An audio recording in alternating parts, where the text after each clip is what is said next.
Hi, everyone. Welcome back to WGI Voices, and this segment is another in independent auditions. Today, you're going to meet Cynthia Bernard. She is the executive director of Les Éclipses, an organization in Quebec with a long history of color guard.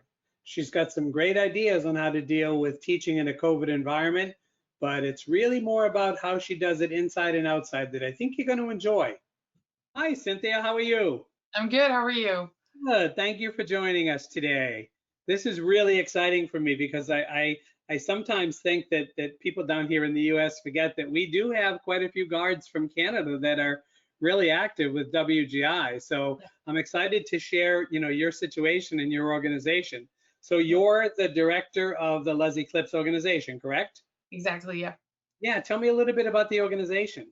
Well, we've been in the color guard circuit for more than 35 years, 35 plus years. Don't know exactly how long we've been with WGI. I should look that up. But we have 4 junior groups and 1 senior.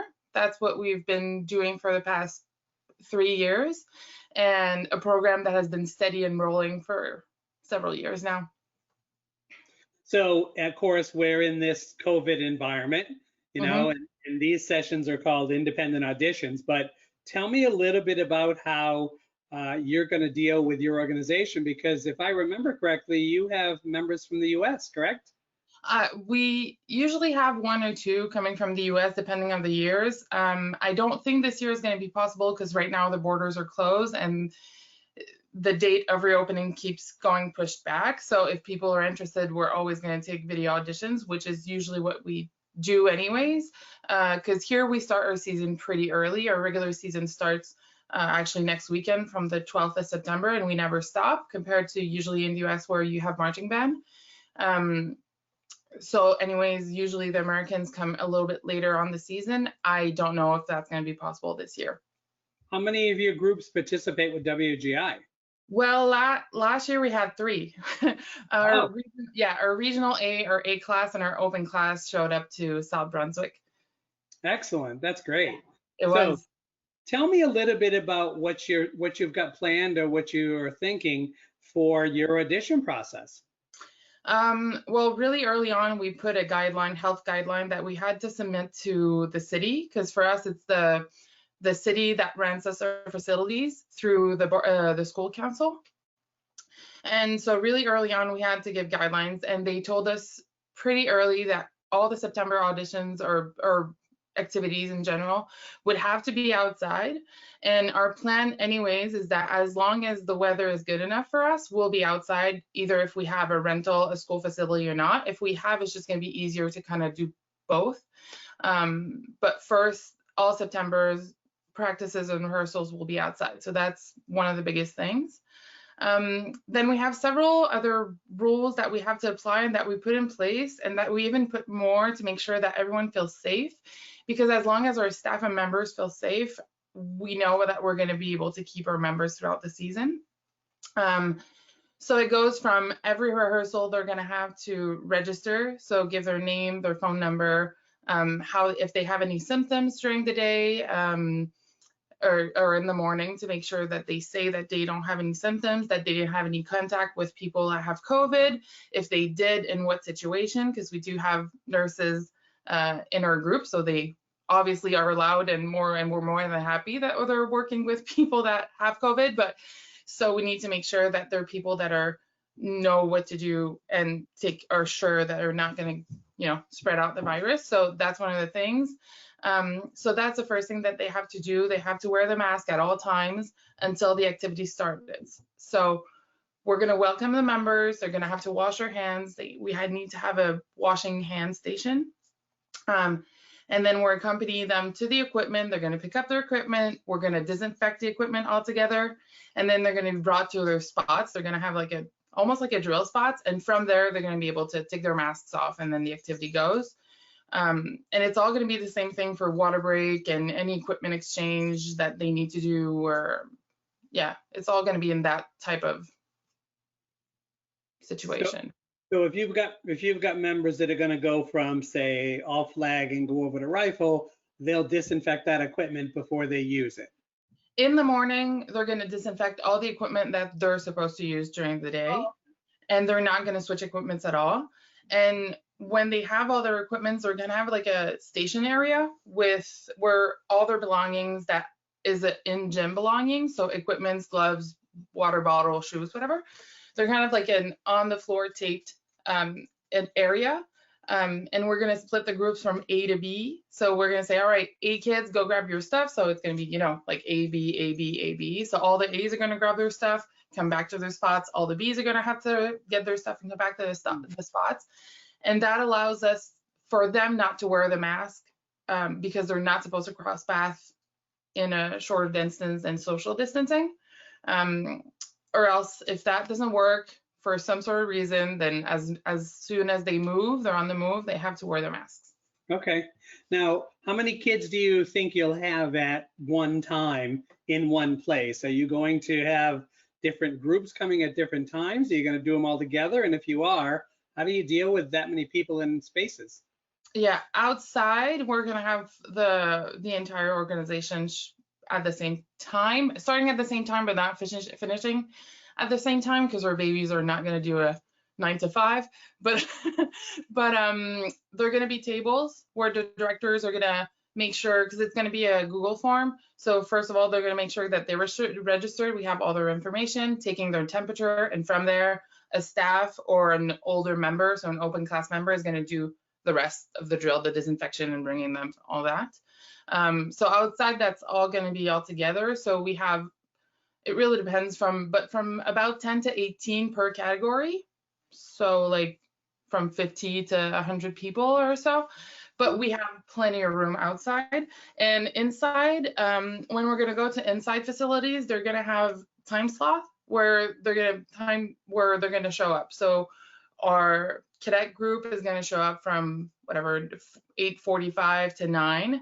And if they don't show up during that time, then they're going to have to contact us, because we don't have, they call it bubble. Like they do that with school here too in classes, where when they're in a group, they're considered to be in a bubble, and bubbles should mix and shouldn't cross path as much as they can. So that's why we're going to give like schedules where they're supposed to come inside the school and when they're going to be allowed to walk out the school. Nice. So tell me how so the little kids aren't there really that long, but no. Let's talk about your older kids, you know, maybe those 40 or more kids. How are you dealing with water breaks and snacks or meals or any of that? Yeah, the older kids, the open class and senior class, are probably the ones that we're going to have to watch out the most, because when you deal with adults, they do take their own decision and it's entitled to them. But as much as we tell them that it does influence our guard, our organization, and then even more like our federation, and if something happens, we may lose our schools for we don't know how long. So they're going to be asked to really think more than just them. We're lucky that we have a lot of brothers and sisters and couples, so that helps because we can deal with them as households instead of individual. But it's going to be the same thing. There's going to be marks on the ground. It's going to be a big circle, and there's going to be marks on the ground where that 2 meter or the social distance that is going to be. They're going to have to wash their hands before and after. I am planning on washing equipment even after lunch, in case of. Yeah, sure. But you know, just to put more and more. And technically, we don't know yet, but I don't think they're going to be allowed to go outside to grab food, because I don't want them to be in the same car as much as possible, or at least under a watch. So they're going to have their lunch, and inside facilities, they're all going to have a plastic bin. Like, it sounds so controlled, but they're all going to have their plastic bins, and all their belongings is going to be in the plastic bins. And so we're going to give out the plastic bins, and they're going to be able to reach to their lunchbox and stuff, which is really funny to say that when you think of adults, because it is so controlled. But when we put guidelines, it was for safety first of the member and staff, but we also thought about what would the school want to see that makes them feel comfortable to have us in their school. So with the plastic bin thing and making sure that all our belongings is in such a restricted area, and that we are going to clean up after ourselves and all that, it makes them feel even more comfortable that we're not going to branch out and just put our stuff everywhere. And, you know, so yeah. Great idea. we're going to deal with things. The bins is a great idea. Even if they're on break and they take their gloves off, it's in their bin. Yep. And if anything's there, it's touched. That's a wonderful idea. That's great. So tell me, because, you know, there's still some things in flux about the year. You know, WGI maybe, you know, we'll be releasing some information soon, but it's by all accounts, it's a year like no other, you know. Yep. So tell me what you might have planned, you know, for the organization, not knowing what your circuit and WGI's got planned. The mantra is tolerance to ambiguity. So we want to be just tolerant to anything that can come up to us. We want to plan as much as possible, but be like, we're really, really transparent with our kids and the parents about the services. So the first thing that we did is that we said that throughout September, it's regular rehearsals, and we're going to be able to tell them by the first week of October really what they can expect as far as services, what is going to be similar and what's going to be different, because we told ourselves that we know how that machine runs. The program has been, I mean, it's well oiled, so we don't have to focus on what we've been doing. So for Cadet and Regional A, it doesn't change much, because in the end, that's a plan. You know, they didn't rehearse a lot. They were just inside. They didn't go to US. We already have rented our schools for our competitions. So if our circuit doesn't come out with competitions, it's going to be like a dance recital type of thing. We're going to organize that. So they're going to have at least one chance of performing. Then for A and open class, we kind of needed to think of things that can make the members really happy with what they're going to have, thinking that maybe we're not going to be able to do WGI at all. And, you know, competition for them is really important. So what we did is that we decided with the members that we were going to, from September to December, we're going to take like it's going to be a lighter rehearsal set. So there's going to be a little bit less rehearsals than usually. But during the weekends off, we organize, I don't know how to say it, but kind of at clinics almost that are really different from, it's going to be a dancer, an actor, someone coming to teach them how to clean, how to be a good tech, because my open class members really want to start teaching now. So it's different services and different activity that we're putting around our organization that will give that little bit extra to the members, because they're having less rehearsals and maybe they're not going to have the WGI experience, or at least the in facilities WGI experience. So we're adding those things, and it's going to be open to everyone. If you're not a member, it's going to be like a $5 or $10 fee. So for us, it's kind of a way to make money because we lost money income with the COVID. So, and then for our members, it's free. So that's the plan. And I told my members, I was like, you ask me what you want and I'll give it. If it's a 2-class accountant class that you need, I'll figure out a way to find someone to give it to you. Like, sure. I really want them to have what they need and what they want, and to have this season catered to them, because it is, like we've talked, like it's going to be so different that we need to think all the way outside the box at this point. So your facility is big enough so that you could put all of your members in a gym area, socially distant, and have guests come in? Yes. Will your guests be live or virtual? Will you bring them in by computer sometimes? Kind of both. Nice. We're gonna say things. We didn't plan everything, but we didn't said everything that was gonna happen. But we're gonna have people come in because we have resources that are either in Montreal or in Toronto, which is not that far. But we've been working with choreographers and designers from the US for a couple of years, because I love to work with so much people. So my plan is trying to have, we need to try it out, but to have like a big screen, like those pull down screens, and to have a virtual event but with a live person. So him being in Texas and us being in Montreal, but having him projected. So we'll see if it works out. But yeah, I'm trying to have as many guests and exciting guests as possible. Oh, that's great. I mean, and I love the idea that you're thinking of stuff outside of the activity,